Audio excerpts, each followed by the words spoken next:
ಇಂದೇ ಡೌನ್ಲೋಡ್ ಮಾಡಿ ಮತ್ತು ನಿಮ್ಮ ನೆಚ್ಚಿನ ಶೋಗಳನ್ನ ಆನಂದಿಸಿ. ನಾನೇನಾದ್ರೂ ಈ ಮನೇಲಿ ನೆಗೆದು ಬಿದ್ರೆ ಅದಕ್ಕೆ ನಿನ್ ಮಗ ಸೊಸೆನೇ ಕಾರಣ. ನಿನ್ನ ಹೆಸರು ಬರ್ದಿಟ್ಟಿರ್ತೀನಿ ನಾನು. ಇಲ್ಲಿ ನೋಡು, ನಿನ್ನ ಸೊಸೆ ಅಡುಗೆ ಮನೆಯಲ್ಲಿ ಕಾರ್ತಿಕೇಯನಿಗೆ ಮುತ್ತು ಕೊಟ್ಲು. ಕಾಂತ, ಮತ್ತೆ ನೀವು ತಪ್ಪು ತಿಳ್ಕೊಂಡಿದ್ದೀರಾ? ಅವ್ರೇ ನನಗೆ ಮುತ್ತು ಕೊಟ್ಟಿಲ್ಲ. ಅದಕ್ಕೆ ಸಾಕ್ಷಿ ಬೇಕೇನಪ್ಪ ಸಾವುಕಾರ. ಸಾಕ್ಷಿ ನಿನ್ ಕೆನ್ನೆ ಮೇಲೆ ಇದೆ ನೋಡು.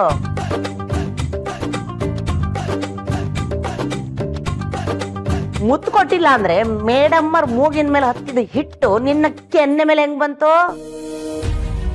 ಏನೋ ಸುಬ್ರಹ್ಮಣ್ಯ, ಇದು ಯಾಕೆ ಹೀಗ್ ಮಾಡ್ತೀರಾ? ಜಾತಕ ಸಂಪ್ರದಾಯ ಇದೆಲ್ಲ ನಮ್ಮೊಳ್ಳೇದಕ್ಕೆ ತಾನೇ ಮಾಡಿರೋದು. ನೀವ್ ಹೇಳಿದ ಮಾತೆ ಕೇಳೋದಿಲ್ವಲ್ಲ. ಅಯ್ಯೋ ಅಮ್ಮ, ಕಾಂತ ಮತ್ತೆ ತಪ್ಪು ತಿಳ್ಕೊಂಡಿದಾರಮ್ಮ. ಅದು ಮೇಡಮ್ ಹಿಟ್ಟು ರುಬ್ತಾ ಇದ್ರಲ್ಲ, ಅದು ಅವರು ಕೈಗೂ ಆಯ್ತು, ಅವ್ರ ಮೂಗ್ಗೂ ಆಯ್ತು, ಹಂಗೆ ನನ್ನ ಕೆನ್ನೆಗೂ ಆಯ್ತು ಅಷ್ಟೇ ಅಮ್ಮ. ಏನಿಲ್ಲಮ್ಮ, ಅಷ್ಟೇ. ಹೌದು ಅತ್ತೆ, ಇನ್ನೇನಿಲ್ಲ. ಇಲ್ಲಿ ನೋಡಿ, ನನ್ನ ಕೈಯೆಲ್ಲ ಹಿಟ್ಟಾಗಿದೆ.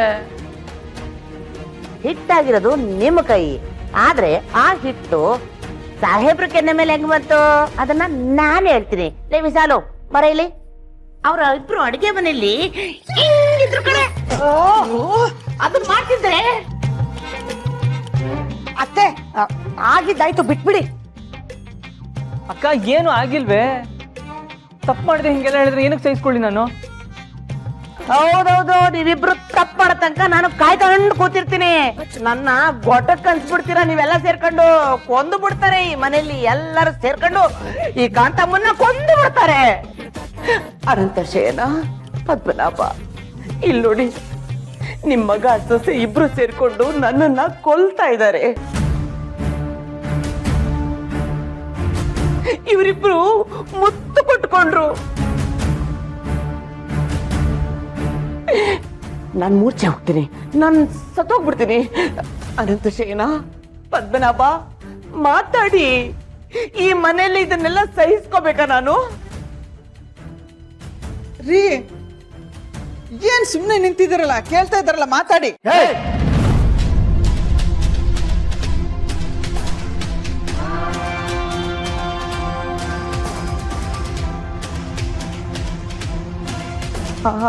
ಅನಂತ ಶೇನ, ಪದ್ಮನಾಭ, ನೀವ ಕೂಗಿದ್ದು? ಹೌದು, ನಾನೇ. ಅಯ್ಯೋ ದೇವ್ರೆ, ನೀವು ನನ್ನ ಮೇಲೆ ಕೂಗಾಡ್ತಿದ್ದೀರಲ್ಲ. ಇವರಿಬ್ರು ಅಡಿಗೆ ಮನೇಲಿ ಏನ್ ಮಾಡಿದ್ರು ಗೊತ್ತಾ? ಮುತ್ತು ಕೊಟ್ಕೊಂಡ್ರು. ಸಾಕು,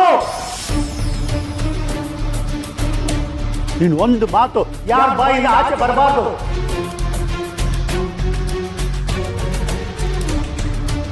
ಈಗೇನಾಯ್ತು ಅಂತ ಈಗೆಲ್ಲ ಬಡ್ಕೋತಾ ಇದ್ರಿ?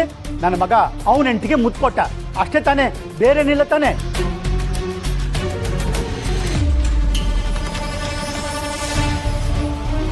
ಅಷ್ಟಕ್ಕೆ ಬಾಯಿ ಬಡ್ಕೊಂಡ್ರೆ ಯಾವತ್ತೋ ಹೋಗೋ ಜೀವ ಇವತ್ತೇ ಹೋಗ್ಬಿಡುತ್ತೆ. ಸದ್ದು ಬರಬಾರ್ದು.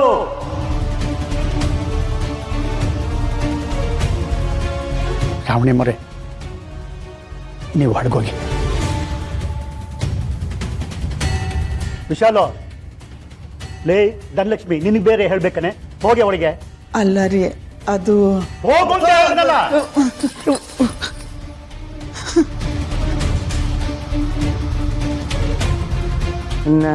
ನಾನು ಒಳಗೋಗ್ಬಿಡ್ತೀನಿ.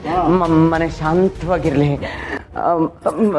ಮನೆ ಶಾಂತವಾಗಿರ್ಲಿ. ಓಂ ಶಾಂತಿ, ಓಂ ಶಾಂತಿ, ಓಂ ಶಾಂತಿ, ಶಾಂತಿ, ಶಾಂತಿ. ಸುಬು, ನಿನ್ ಜೊತೆ ಮಾತಾಡ್ಬೇಕು, ಬಾ.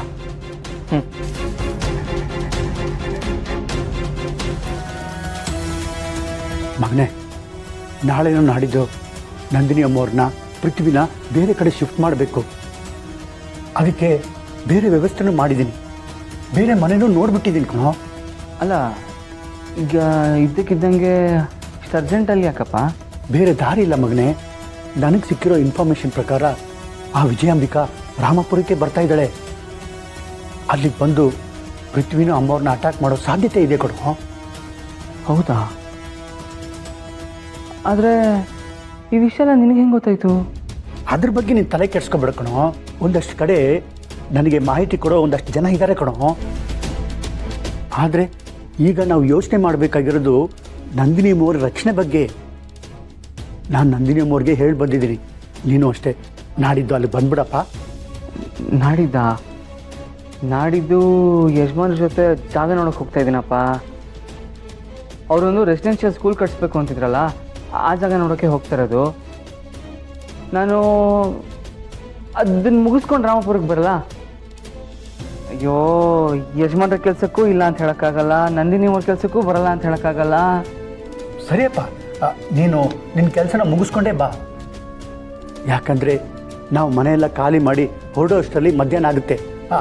ಮಧ್ಯಾಹ್ನ ಮೇಲೆ ಶಿಫ್ಟ್ ಮಾಡ್ತೀವಿ. ಸರಿನಪ್ಪ, ಹಾಗಾದರೆ ನಾನು ಡೈರೆಕ್ಟಾಗಿ ಅಲ್ಲಿಗೆ ಬಂದುಬಿಡ್ತೀನಿ. ಮಗನೇ, ಇದೆಲ್ಲ ಹೋರಾಟದ ಒಂದು ಭಾಗ ಕಣೋ. ಇಂಥ ಸಮಯದಲ್ಲಿ ನೀನು ನಮ್ಮ ಜೊತೆಲಿದ್ದರೆ ತುಂಬ ಒಳ್ಳೆಯದು. ಯಾಕಂದರೆ ಆ ವಿಜಯಾಂಬಿಕಾ ಎಷ್ಟು ಕ್ರೂರಿನೋ ಅವ್ರ ಕಡೆಯವರು ಅಷ್ಟೇ ಕ್ರೂರಿಗಳು ಕಣೋ. ಪರವಾಗಿಲ್ಲಪ್ಪ, ಅವರೆಷ್ಟೇ ಕ್ರೂರಿಗಳಾಗಿದ್ರು ನಮ್ಮ ಮುಂದೆ ಅವರು ಕುರಿಗಳೇ ಆಗಿರ್ತಾರೆ. ಯಾಕೆ ಹೇಳು? ಯಾಕಂದರೆ ನಂದಿನಿ ಅವ್ರನ್ನ ಕಾಪಾಡಕ್ಕೆ ಹೋಗ್ತಾ ಇರೋದು ಸಾಲಿಗ್ರಾಮದ ಸಿಂಹ. ಈ ಸಿಂಹದ ಜೊತೆ ಹೋಗ್ತಾ ಇರೋದು ಈ ಸಿಂಹದ ಮರಿ.